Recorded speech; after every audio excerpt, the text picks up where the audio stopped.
Greetings from Washington, D.C. This is Peter Thomas, the General Counsel of NAAOP. Well, I'd like to introduce you to Madison McGuire. Madison's the newest employee of NAAOP and has been instrumental in the transition in the wake of George Brees's retirement as the founding executive director of NAAOP. Madison, welcome. Thank you, and thank you for having me. My name is Madison McGuire, and I'm the new Executive Project Manager for NAAOP. I've been overseeing a team here at Powers to ensure a smooth transition out of George's retirement with some big shoes to fill. Wanted to say a special thank you to NAAOP's president, Nate Capa, who has been instrumental in this as well, assisting in our membership, our continued communication with the entirety of NAAOP's staff, membership, and team, and just really a huge help in how this transition has been going. We've been working on some big plans for 2026 with a strategic action plan with our government relations, and we're working on welcoming our newest fellow, Elijah Brumman, to the team here in DC. And we have some really exciting plans for the year ahead that I'm excited to share with you as we continue on. So thank you for having me. Well done, Madison. Congratulations, and we look forward to working with you over the course of the year to continue the momentum that NAAOP has been building. So let me try to update people on just a few items. There's been a lot of activity on fraud and abuse generated by the Trump administration in a whole wide variety of areas under the Medicare program in particular.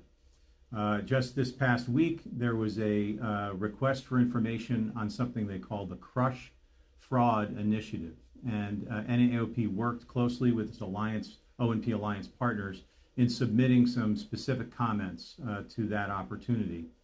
We tended to focus on some of the contents of the Medicare O&P Patient-Centered Care Act. For instance, banning drop shipment to patients' homes of custom orthotics and prosthetics in order to preserve the patient-clinician relationship. That's something that's in the law, but there's no reason that CMS could not move forward with that proposal under their own motion. We also impressed upon them the importance of exempting from competitive bidding as they move forward with off-the-shelf orthotic competitive bidding, certified and or licensed orthotists and prosthetists from that program so that they would be able to see patients in the normal course but be paid the competitive bid amount in their area, very much like therapists and physicians are treated under that program.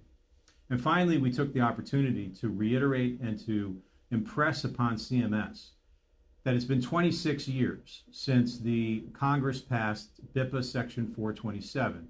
And for those who may not recall, that provision was never implemented by CMS. That provision says that Medicare will not pay. They are barred from paying O&P providers and frankly, any DMEPOS supplier that cannot demonstrate that they are qualified to provide and supply custom fabricated orthotics and custom fabricated prosthetics, which of course is everything. Prosthetics is all custom fabricated. And they've never implemented that.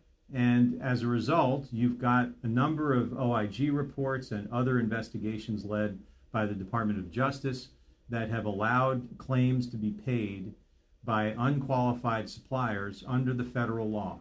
And they're basically in breach of their own federal requirements. We raised this with them on numerous occasions over the last 26 years and took this opportunity to put this issue back on the table. And we'll be working with the O&P Alliance to go in and meet with CMS to impress upon them how important it is to implement that section of the federal law. We also have developments in numbers of other areas, and we look forward to talking about them in future NAAOP webcasts.